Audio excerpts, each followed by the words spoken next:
Well, good afternoon, Rotary family, and thank you for attending our fifth membership webinar. I want you to hold on to your seat and to your head because we're going to be doing a lot of things this afternoon.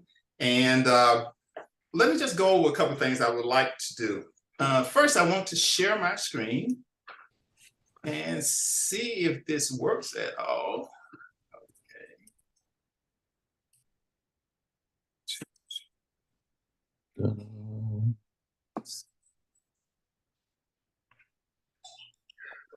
Like I said, this is our fifth membership webinar, and we've covered a variety of subjects, and we still have a few more to go. The title of this particular subject is Spice Up Your Membership with Best Practices Activities. And we have a host of outstanding panelists here that's really going to give you some key information, some key tools that you can use to improve your membership. Now, I said tools, not theory. And what I mean by that is, you know, sometimes we might say, hey, let's use the action plan. But what we're going to do tonight is say, hey, ask your members to raise their hands to see who all invited someone to that meeting. That's a tool that you can actually use to have impact on your membership. And that's our goal here tonight. So before we get started here, I want to take a few minutes just to go over a couple things. I want to talk about the people who actually make this happen. Okay, that person in the corner there is not me. That's our fearless leader, our Rotary coordinator, Alex Johnson. He is the driving force behind all of this. He's actually in the background now. So he's the person that's making all of this work. But the crew, the other group of folks that actually, who are also in the background, and you may or may not see them that often, but their job is to help improve membership. We have our assistant Rotary coordinators, our innovative club advocates team, and of course, the Rotary coordinator support team. So let's get started here. The first person I want to present to you is Suzanne. Suzanne is going to tell us a story that has worldwide implications. It's something that I'm very proud of, and it's something that I'm proud of just to be a Rotarian because of the steps that we took in a very trying time here in Minneapolis.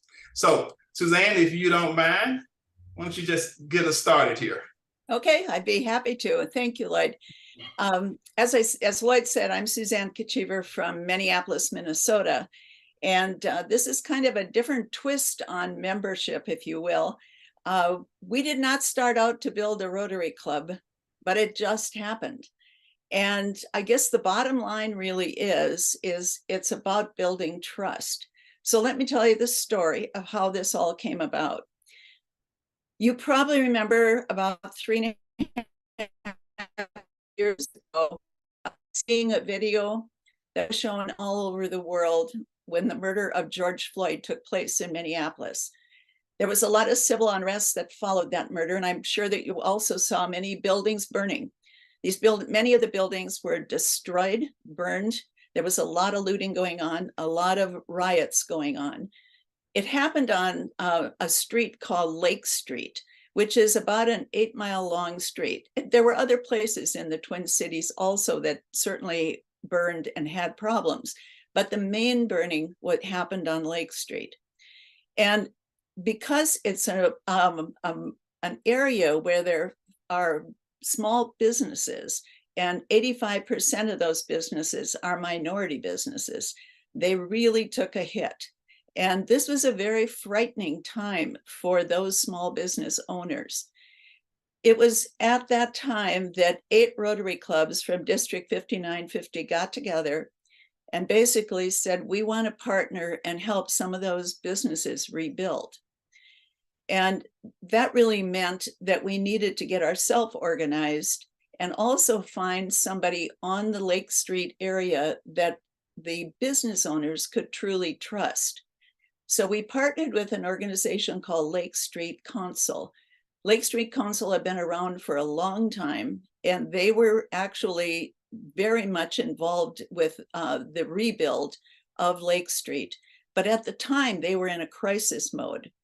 And what we were doing is trying to connect with them so that they could line us up with businesses that we could work with on a one-to-one ratio. It's important to remember that Lake Street Council was very trusted by their business owners, because if we would have come in from the suburbs and said, here, we'll help you rebuild, I don't think that we would have been trusted, nor would we have been able to build the kind of relationships that we ended up building. I know that you know this as Rotarians, but it's very hard, or I should say very important, to not come off as a white savior going into a minority community. So that was a very important thing that we had to remember as we did that. Now, Lake Street Council, because we were working with them and they had the trust of the businesses, they became the matchmaker. We supplied 8 Rotary clubs, they supplied 9 businesses. One of the Rotary clubs took two members. We also asked that each Rotary club assign a person, a point person to the project. And that person was kind of like a project manager. In other words, they're the one that had the main relationship with the business owner and also could go back to their club, and knowing the expertise areas of their club, could use the vocational expertise. Now, that was the very important piece of that, was to successfully build the relationships. In fact, that was one of our goals. We had 2 goals in the beginning. The first goal was to help immediately get people back in business. But the second and very, very powerful goal, and the one probably I felt almost most committed to in the long run, was that we would build relationships that were true, sustainable relationships, and actually develop friendships. And I can tell you from 3 years looking back, it has happened, and we now have a lot of amazing relationships built on Lake Street. So this project became known as the Rotary Community Corps at Lake Street Project. And that was the first leg of the 3-legged stool, was building these partnerships, these one-to-one partnerships. Now, the second leg of the stool was creating events. And these types of events are really important as far as building relationships, because you're working right together with the owners. In other words, we had an open house for all of the businesses that were participating, and the mayor came and spent time with the mayor of Minneapolis came and spent time with each one of the business owners. We also did other volunteering for events like Taco Tour, which is something that's really big on Lake Street, and the Ecuadorian Independence Day. And we also organized a major cleanup on Lake Street. So all of those were the second leg of the stool. In other words, the events. So we have the one-to-one partnerships, we have the events. Now, the third of the stool started about 2 years ago. We realized that a lot of the owners, remember I said Lake Street was 8 miles long, a lot of the owners did not know each other. And so we thought, let's get these owners together so that they can get to know each other and support each other. So we started the Owners Networking Group. And that networking group started out with about 7 people coming for the first couple of months. We weren't sure how successful that was going to be. But now, 2 years later, we have about 30 to 35 people that attend at each meeting. And these people are the business owners on Lake Street and also nonprofits that support the business owners. And what we do at these meetings is we focus on whatever the owners want to focus on, but it has been on safety and security, because that is a really important piece of what's happening in Minneapolis on Lake Street right now. We also wanted them to have a larger voice in the community, and especially as they would go to the Minneapolis City Council and the mayor, one at a time. It's not very strong. You don't get much of a reaction. But if you go in with a stronger voice and many owners, you all of a sudden, people take notice. An example of that was we had been, well, it's probably about 4 months ago, at one of the owners' meetings, one of the owners said, well, let's just write letters to the city and try to figure out how we can get this safety and security issues in forefront and also get some funding for these issues. So we have a Rotarian who is an attorney, so he drafted a letter, and this was going to go to many different groups within the city government, the mayor, the city council, the chief of police, the chief of transit police, many people. And so we said to the owners, well, if you can get signatures, that would be great. We'll send the signatures with the letter. Now, I personally was thinking, okay, we'll probably get 50 to maybe 80 signatures. Within just a very short time, the owners came back and they had 400 signatures. So this letter went out, and they'd individually been trying to get things done, but were never responded to. But this letter went out to the city officials, and within days, we received a letter back from the mayor. So it was kind of a shock. The owners were surprised that the mayor had responded. But remember, they had submitted 400 signatures of people that were in their neighborhood, business owners, business residents, and customers that use their businesses. So it was at this point that that the owners group said, well, this is really interesting. We haven't been able to get a response. Maybe we should become a Rotary Club. Because the Rotary was supporting what their request was, and that was to get to the city council to make sure we were being heard, and they had the voices. They were very, very pleased with the fact they had gotten a response. Well, we were surprised, but it made perfect sense for them to become a Rotary Club. Now, we're not there yet, but we are in the process. And what we're looking at doing, and we're probably halfway there, is to have a satellite club. And remember, I said that this was 85% MIPOC businesses. And so this is a minority club for sure. And they are going to be a satellite club to the South Minneapolis Rotary Club. And the South Minneapolis Rotary Club is one of the 8 clubs that's been working on Lake Street and is located in the general area of Lake Street. It's a win for both the South Minneapolis Club and for this group of owners. And we're really excited to see how this goes forward. I'd say that within the next few months, we should have everything settled and they'll be off and running. It's truly a grassroots story, and one that we're just really excited about. Now, the action plan of this satellite club will include a plan for a greater impact in the Lake Street area. And it includes actually 3 different wards of the city, because it is such a long street.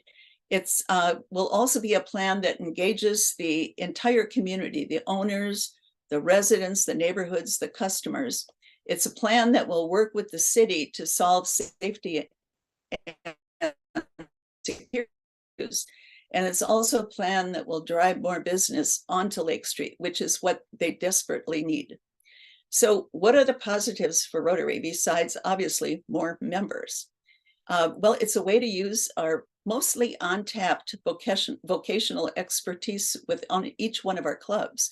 A lot of our clubs do a lot of community service, but often very little vocational service. So this will give us an opportunity for more vocational service.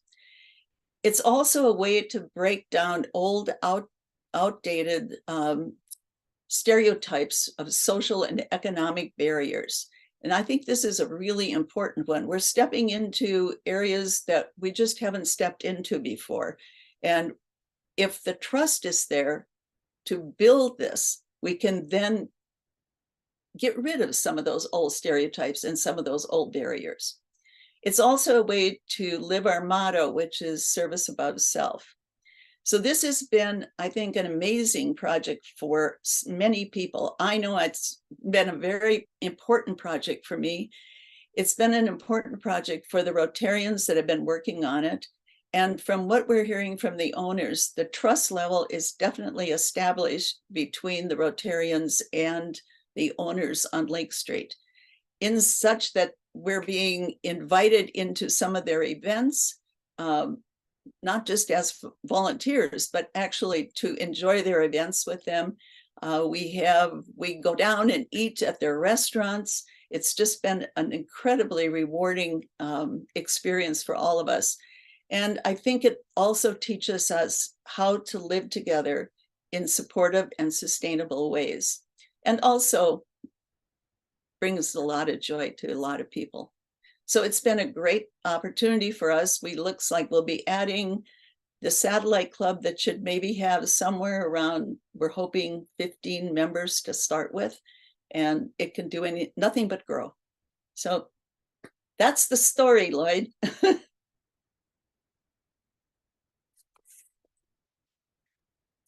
You're muted, Lloyd. Yeah, okay. Suzanne, thank you very much.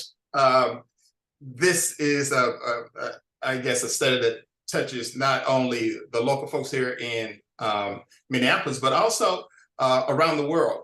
If you have the opportunity to read the Rotary magazine, I believe it was a year ago, it was a 10-page spread that talked about the events on Lake Street Project. One of the most interesting thing about this is I would go to their meetings and I would sit back and sit next to Suzanne and say, this is a Rotary meeting, you know. But one of the things Suzanne did not push, she said, join Rotary, join Rotary. She wanted to make sure that they build up that relationship first. One of the things that we're good at in Rotary is fellowship. And they've developed the trust and the fellowship with that group. And I'm sure that they will be, she says 15, but I've never been to a meeting where there was 15 members. There's always been 20 to 25 people there.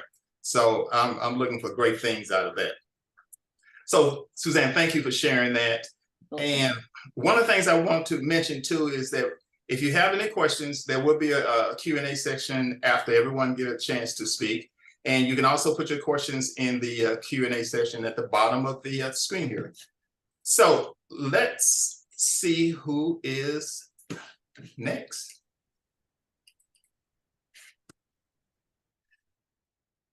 And of course, is Steve Martin. Steve is, I just met Steve. You might notice when you listen to him talk, he has a certain accent with him.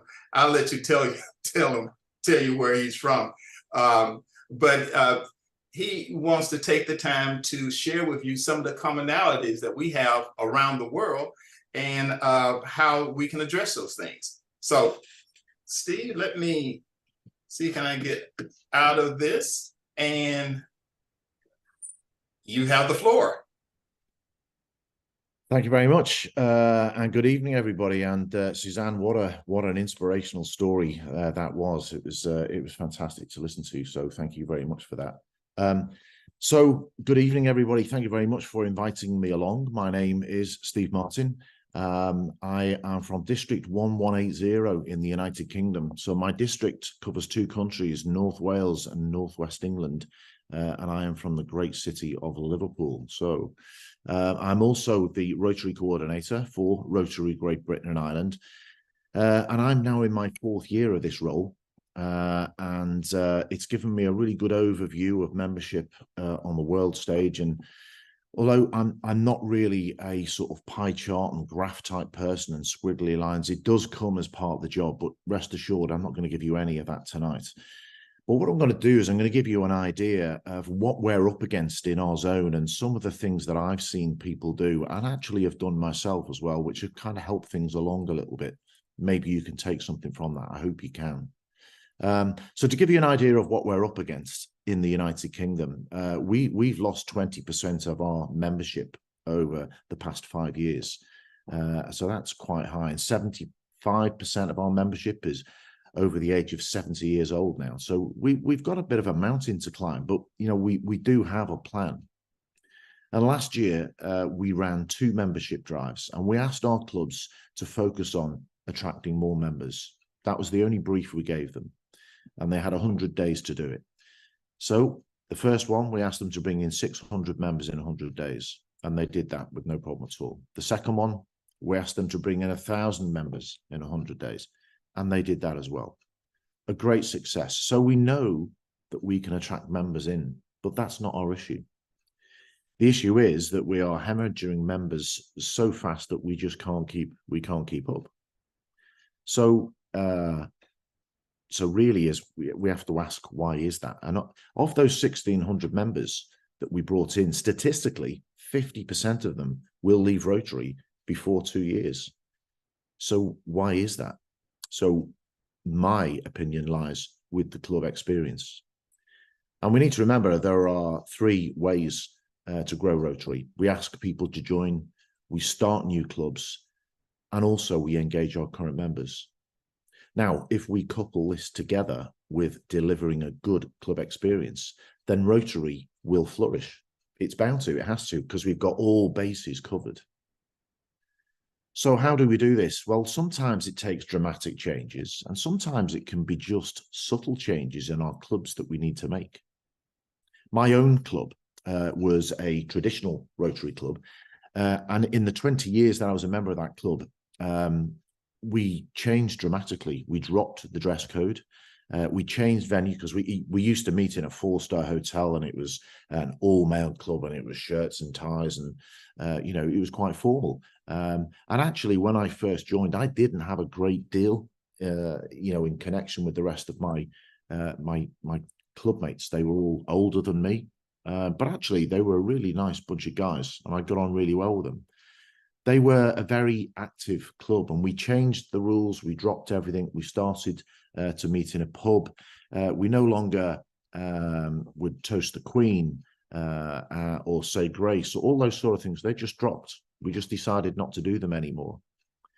But as we got older, we still struggled to attract members. And so I started to do a little bit of research, and I realized that in my district, there wasn't one single flexible club. Not one single flexible club. We had no e-clubs or anything like that. We did have some quite relaxed versions of Rotary, but I decided that it was time to do something drastic, and we needed to do something different. So I looked at the idea of a passport club, and I'd done a little bit of research, noticed one over in Canada, one in Australia, and I sent them a few messages, and we found out what was going on. And so we decided to launch this one. My club were very supportive, and actually my club dwarfed into a passport club.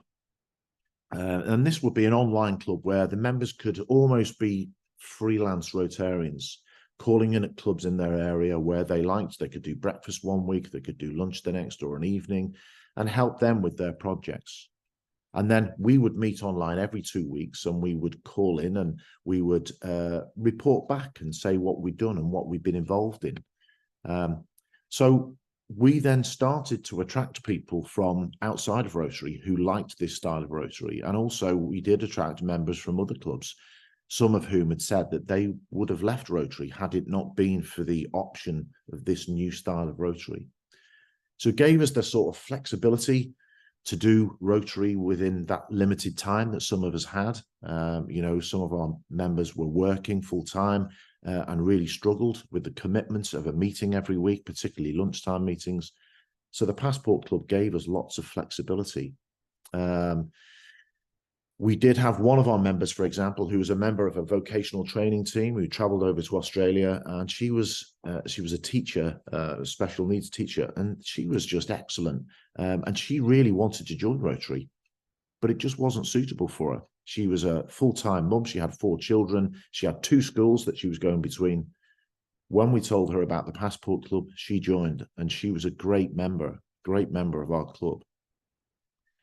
So we do have people, the membership fluctuates because sometimes people will come along instead of leaving Rotary or their club closes or they move, they will join the Passport Club and stay with us for a while until they find somewhere else to go, or they will stay with us for good because they like that flexible type of Rotary. We also now do our own projects. We never meant to, it wasn't supposed to happen, but we do. We now have our own projects, and we have little hubs around our district, groups of Rotarians who meet together and do their own thing. But once again, every now and again, we will all get together, meet in the centre of our district, and we have that fellowship as well, which is really, really important in Rotary. So that's our passport club. But we had another club, and when I was district governor, I went to visit at a club, and they were quite an old club who had a president for the past 2 years. They had nobody to be president the next year. They struggled to get people to come to their meetings. And I'll be quite honest with you, I thought the writing was on the wall for this club. In my opinion, they were probably doomed to closure within about 18 months. And the sad thing is as I sort of drove away on my way home, I remember thinking to myself, it's such a shame, because they were such a lovely group of people and they really had the community at their hearts. About 18 months later, they were still struggling. One of those members contacted me and said, I've had enough of this. We need to do something, and we need to do something now. And I said, what's your plan? And he said, I'm going to write 300 letters. And he contacted 300 people in the local community, and he sent them out a letter. And he said to them in this letter, he reminded them of what the club had achieved in the last 15 years.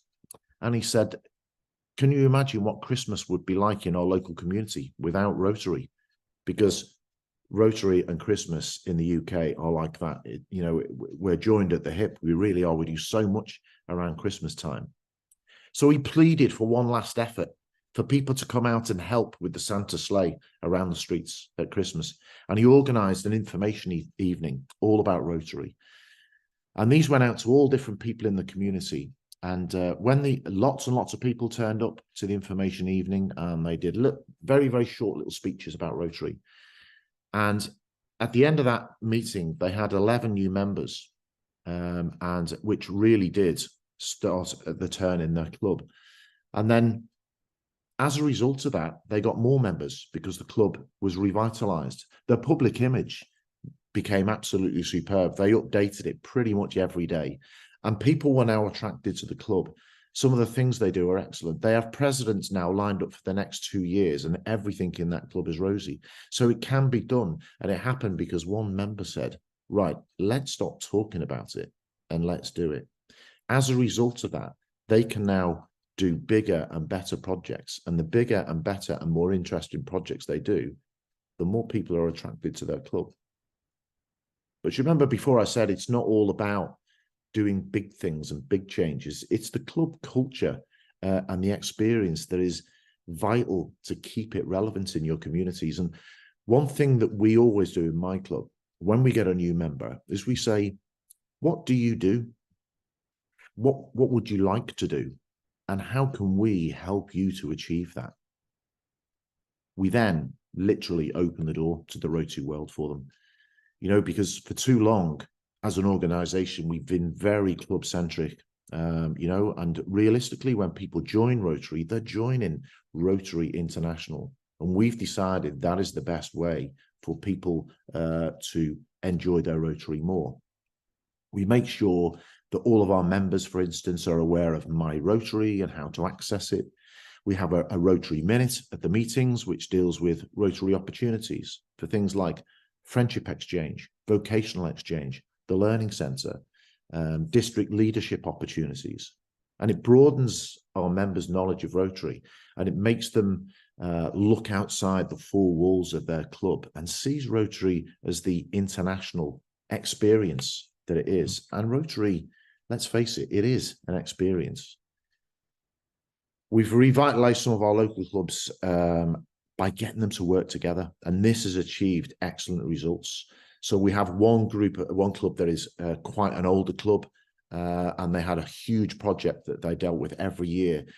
We have a younger club, very relaxed younger club. They've now started working together, and do you know what? They learn so much from each other. The older Rotarians in that older club have now become more revitalized because they're working with those younger Rotarians. And it really is working. In fact, in Rotary Great Britain and Ireland, we're now encouraging districts to work together more. We form them into clusters, and they're now working on things like multi-district projects and district conferences as well. So in conclusion, that the spicing up of our clubs, as it's so eloquently put this evening, is absolutely vital. And each year, our clubs, and we certainly do a health check. And what we do in that health check is we're all honest. It's okay to say that you don't enjoy this project, or that maybe we should do something different. You know, new members change the dynamics of our club. So we always include them in the planning of the Rotary year. And one of the most revitalizing things that I've done in my club, and I really wanted to mention this, was to start a group of Rota Kids. Now, this sounds dead simple, and these tiny little people between the ages of 8 and 11, let me tell you, it was like an injection into the arm of our club. They achieve such amazing things. They have such great ideas, much better ideas than the Rotarians, let me tell you. They have powerful voices for small people, and they can learn such amazing skills. They were so dynamic. We didn't have to do any polio activities in my club for years, because these young people, they did it all. They fundraised, they planted purple crocuses to raise awareness for polio, and they are our future. We chose to invest in them, our time in them, and our efforts in them. And I have to say, along with our involvement in RYLA, this is the best thing that our club has ever done. So my advice for every club is really do something that you've never done before. Be brave. Take something on that's brand new. And believe me, it will revitalize your club. Thanks very much. Steve, thank you very much for sharing. That was very inspirational. A couple of things that I got out of that the club experience, how important it is. And also that we have no problems attracting people, we just can't keep them. So the club experience is one of those key components that we need to make sure we need to nurture. And that last thing you said about the Rotary kids, that was just excellent, because that is our future. And, you know, being around young kids, not that I'm that old, but I am, it energizes you. You can look at them and you can feel the energy from them. And I think one of the things that we are good at, and which you mentioned so often, is fellowship. So thank you very much for sharing. And we will have you at the end to answer any questions that we might have. So let's get to the next person here. And this is Virginia McKenzie. She has a nice story to share about inspiration she received from other districts and clubs. So Virginia, will you take it from there? Thank you, Lloyd. Thank you, everyone. I am feeling so inspired with your beautiful ideas today. I'm from Seattle, Washington, and I'm elated to share how someone in your zone sparked an idea in me that completely changed my trajectory as a Rotarian. My Rotary journey started with Rotary Club of Seattle. Our nickname is Seattle 4. We're the 4th oldest club in the world, chartered in 1909. And for 8 years, I'd been serving on Seattle 4's Peace Builder Committee, spinning up service projects and grants to address the plight of sex trafficking. Then in May 2020, something very important happened. It was just at the beginning of COVID, and everybody was scrambling to figure out, what do we do? What do we do? Rotary International had a webinar called Rotary Responds.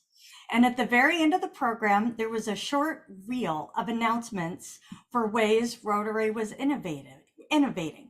I remember the moment clearly. I was on a walk, I was listening on my iPhone, and somebody announced an exciting new club being chartered, the Rotary Club to End Human Trafficking out of Minneapolis. I remember I stopped in my tracks, I snapped a screenshot of the speaker on my phone, It was Tom Gump, who's on this call today. And I knew I just had to be part of the, Lloyd, I see you covering your face, you're cracking me up.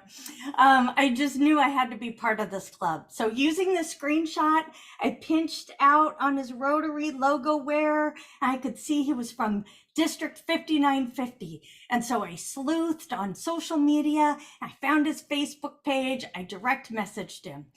I wanted an introduction to that charter president and be part of that club.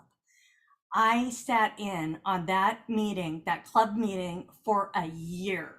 They meet in Minneapolis at 7 a.m. over Zoom, which in Seattle is 5 a.m. Oh my goodness. But as I sat in on their meetings, I was learning and I was building courage to start a similar club in Seattle. A year later, we chartered Rotary Club of the Pacific Northwest, Ending Sex Trafficking. So why did I share all of this for you? We're here today looking for ways to engage members and attract new ones. We know Rotary in North America, it's on a steep decline. Many people have not heard of Rotary, or if they have, they associate it with something their grandpa used to do. Like, oh yeah, I've heard of Rotary. Isn't that just a bunch of old guys having lunch? Now, I know everybody on this Zoom call knows that does not tell the whole story. Here is my secret to you about re-energizing existing members and attracting new ones. And it ties in with what Suzanne was talking about. Rotary will stay relevant by addressing modern day concerns. Let me say that again. Rotary will stay relevant by addressing modern day concerns. And if you don't know what I mean, look no further than our news headlines. Start with the topics that upset you the most: homelessness, addiction, refugee crisis, environmental sustainability, human trafficking. Go look for and find like-minded Rotarians and ask yourself, how can Rotary help prevent these problems and restore people's lives if it does? If you do not have any good ideas yourself, go find a way to support somebody else's good idea. Especially if there's an innovative new club forming in your district, bring volunteers to their service projects, introduce members to their clubs, and especially this one, mentor their leaders. Celebrate their successes. What Tom did by announcing the charter of Rotary Club to end human trafficking was a small thing that turned into a really big thing. It was the spark I needed to light my fire. So what's fun about these innovative clubs is they are offering Rotary up in a new way. When our End Sex Trafficking Club chartered, we had 25 members. 3 had previously left Rotary and were now coming back. 2 were Rotaractors, and 20 were brand new to Rotary. In addition, I had 6 long-standing members of other clubs who did not leave their club, but came alongside us to mentor our new members. So let's explore each of these groups. The members who left Rotary and came back to this new club, they were called to serve the cause to fight sex trafficking. The commercial sexual exploitation of youth is a very dark topic. People are hungry to have a positive impact in this space. They just don't know where to start. Offering meaningful hands-on service projects and education for youth to avoid sexual exploitation, that is compelling. Again, these were people who knew Rotary but left. What it took to bring them back was something innovative and new. Rotaractors, graduating Rotaractors into a Rotary Club is a dream come true, right? The conversion rate of Rotaractors to Rotarians is abysmal. Why did these Rotaractors join Rotary Club of the Pacific Northwest ending sex trafficking? It's because it's affordable, it fits into their schedule, and it's compelling. So let's talk about the mentors. We had 6 mentors, or as we call them, club builders, who are firmly planted in their own club. They're not leaving their own club, but they came alongside us in a big way to get our club off the ground. Some of these club builder Rotarians have been in Rotary for over 30 years, but they have never started a new club before. This was an exciting new project to work on with you, exciting new friends to meet. It's Rotary in a new way. So here's my closing thoughts to you. I know there is fear in starting new clubs. I know these fears because I have faced them myself. There is the fear that the new club will cannibalize existing members. The statistics are 80% of members to new clubs are new Rotarians, and that was true for my club too. I did have one person who moved his membership from one club to another, but he was already on the cusp of resigning the former other club. Keeping him engaged in Rotary is a win. There is fear that our Rotary traditions will be lost. I say, let the core values of Rotary shine through, and don't worry too much about the window dressing of Rotary ceremony. Okay, I enjoy the ceremony too. Seattle 4 is a singing club. I proudly serve on the music committee. But honestly, a lot of these traditions make our clubs feel out of date to new members. Let the long-standing clubs keep their honored Rotary traditions. Let the new clubs establish new traditions. There is fear that the exclusivity and prestige of Rotary will be eroded. I would challenge you instead, be ready to embrace younger members and more diverse members who will bring new ideas and new energy. I am wildly optimistic about what our Rotary network can do and will do when it comes to educating youth against sexual exploitation. This type of intervention is Rotary service at its very best. It's preventative, it's youth-centered, it's low cost, high impact, and it's no nonsense. So I ask, how can you call on the best of Rotary to be of service to your community? When you engage in the answer to this question, you will magnetize new members, re-energize longstanding members, and keep Rotary relevant. Let's grow Rotary. Virginia, thank you very much for those comments. Wow, very impressive.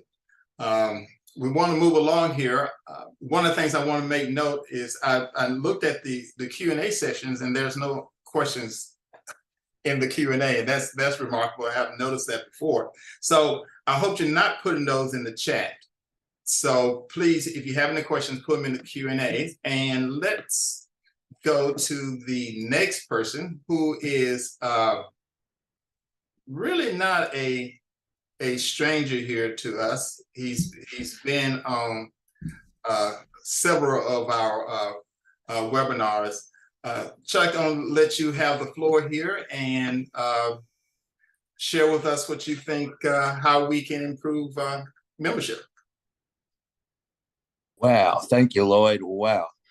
I mean, listening to Virginia and Steve and Suzanne and y'all's enthusiasm of some of the amazing, innovative, significant activities that y'all have done, simply amazing. I'm going to change a little bit focus and share with you about 4 or 5 ideas coming out of our district by what some of our clubs have done. These are smaller, but I would say also significantly powerful as far as adding members and having a net gain in membership.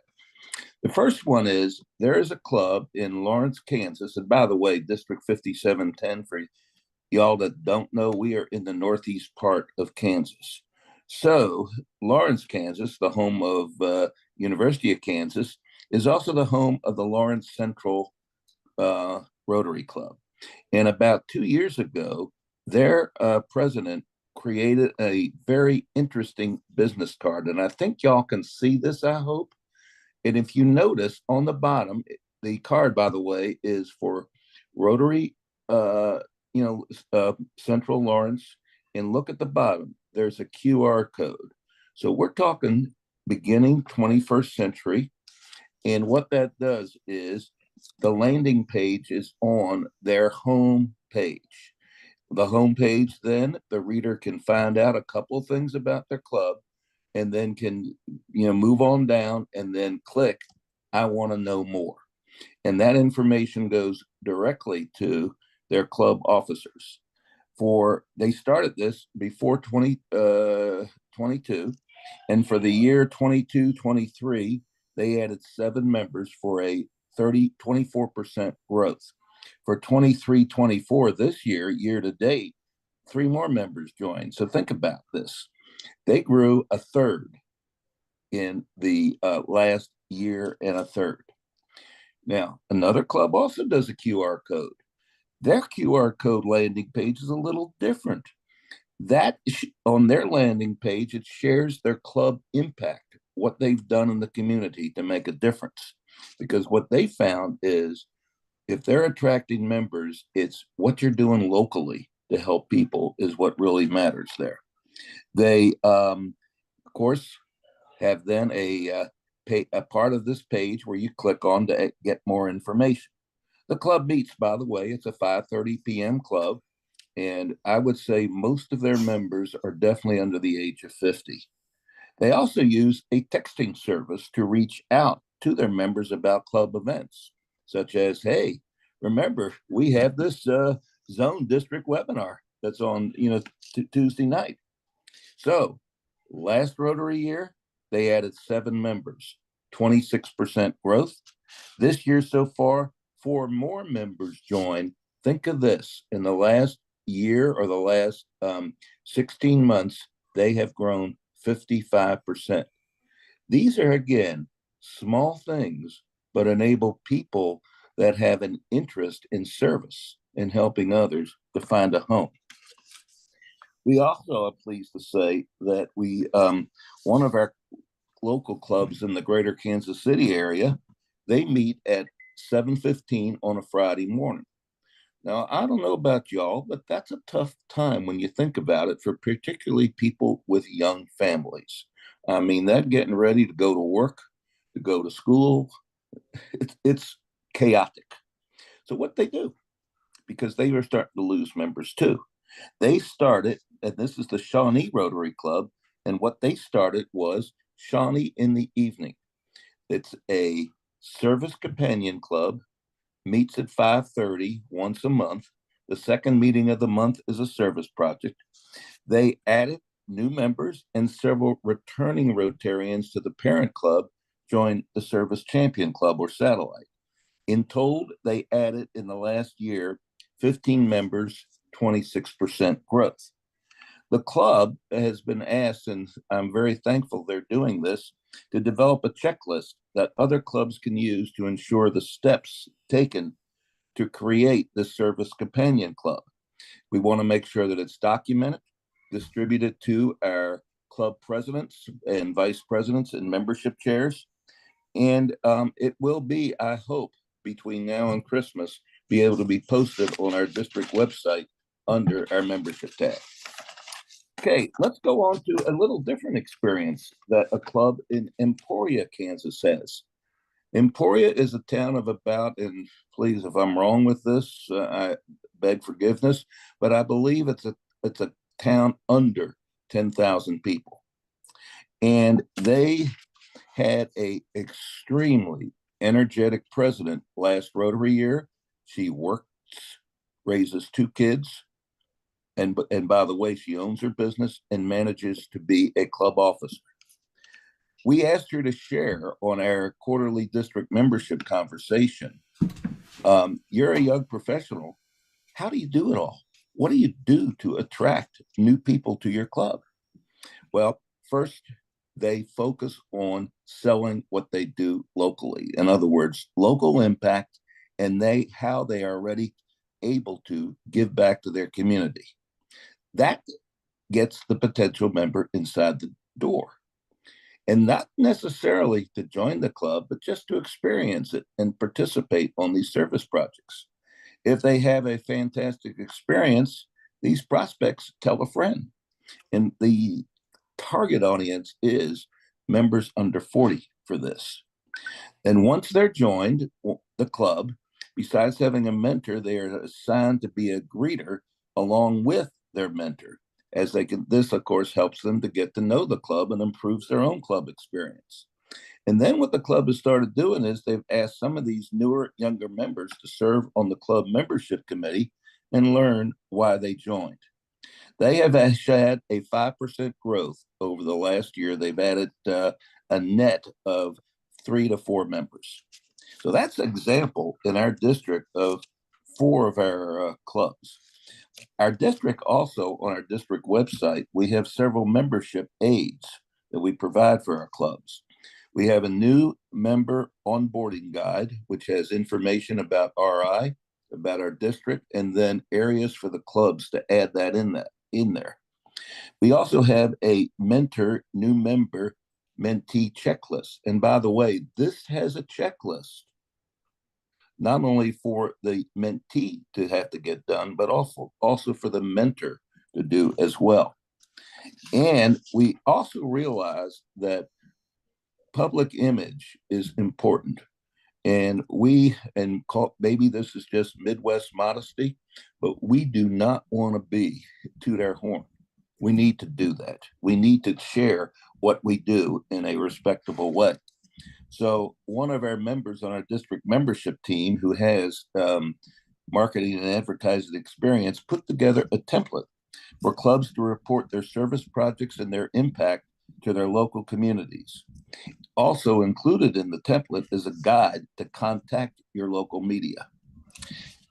Part of this is on our district membership team, we've recruited this person to be our PI liaison, because we believe that membership and public image are literally joined at the head, the hip, and just about the whole body. So in closing, what I wanted to do was Lloyd asked me to focus on a way in which you all can get found money. It is there for you. It is sitting on the lowest branches of the Rotary tree. And what is this? This is the $500 stipend from RI. We've applied for this and have received it the last 2 years. We're in the process of applying for it again. It is not hard to get. All you have to do is our district membership chair or a team member has to complete in the Rotary Learning Center, the district membership committee intermediate courses. It's probably about 3 hours that it would take, you to do. That's the first thing. Second thing, then have a project in which you are reaching out to either attracting members or enticing them to, really have a great membership experience. In other words, engaging them and retaining them. We use the $500 credit, and we're still going to use it for our district new member welcome packet that each new member gets 3 months after they join Rotary. This is found money, and I hope that y'all take advantage of that. So with that, there's a couple of things that our clubs have done, a couple of things that our district does to help our clubs, and a way to get some $500 from Rotary International. So thank you, Lloyd, and thank you for having me tonight. Chuck, let's see. Chuck, thank you. Thank you for being here. This is one of those rare moments where we are almost out of time. time. We have only 5 minutes for Q&A, and there was a couple questions in the Q&A sessions I'd just like to cover real quickly here. But one thing I want to mention is that our next webinar, which will be on December the 19th, is Grow Membership with $500 from Rotary International. So we will talk about how you actually go through the process and how you can use that to grow membership. So let's get to some of the questions here. Okay. At a Zoom meeting in Erie, Pennsylvania, I heard about a club that invited all the presenters that they had during the year to an appreciation dinner. It was a member recruitment event. Also, I heard about the club that encouraged their members to recycle their Rotarian magazine by taking them to the doctor's office, barbershops, and beauty salons, etc. Silent recruitment. Thank you very much for that tip. I think that's a very good tip that we can easily use. And we only have time for one more question here. Would you and the panel talk more about mentoring new members across age groups and minority groups based on the local demographics? Any comments on that?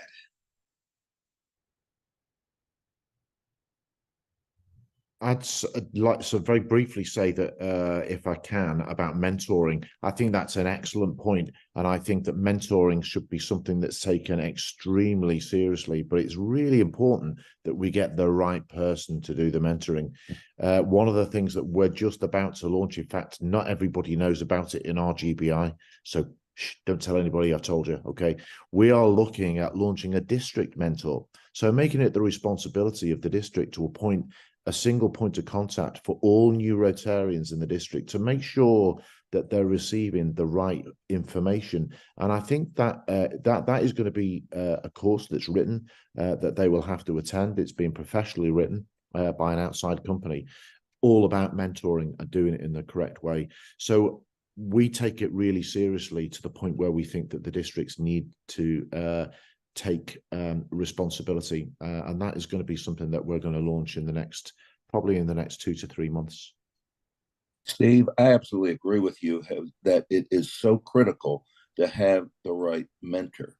And that's one reason in my own club, we started with the mentor checklist. In other words, not for what the mentee has to do, but what are the responsibilities of the mentor. And we gifted that to the district. And of course, it's available on our district website. And but your question about minorities, that's a real important question, because we're firm believers that a Rotary Club should reflect its community. And I'll use an example in my club. It really just is contacts. It's people that know people.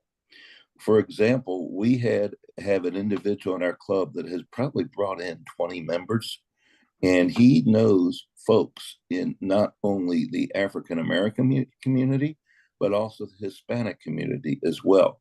He invites them. In fact, his saying is, "You are a real amazing person. You need to be in Rotary." Well, how can I do that? Well, our club, blah, blah, blah. And that is how we have brought in a Hispanic member and several African-American members. And then what happens is they ask their friends. So anyway, the answer is fairly easy. Lloyd, can I just say one quick thing? Because I noticed in the chat, several people have asked for information. Go to our District 5710 website membership tab. And also you can go to the Zone website to the membership section, and there's a resource page there. And also on My Rotary, there's also a membership resource page there too. You know, we're running out of time. This is rare. Usually at the end of our webinars, we end early because no one's asking questions. I want to thank our panelists here. This was a very inspirational event here today. Some of the things here today was just remarkable. And I hope that our audience take some of the things that you mentioned and actually go out and use those, because you've already demonstrated that it's going to have an impact on membership. I also want to thank Alex in the background there. He just popped in for a second for the work he's done in the background, especially. It's very difficult to run these meetings, answer the questions, and keep everything organized. So I want to thank Alex for doing that. Our next webinar will be on December the 19th. That's Grow Membership with the $500 from Rotary International.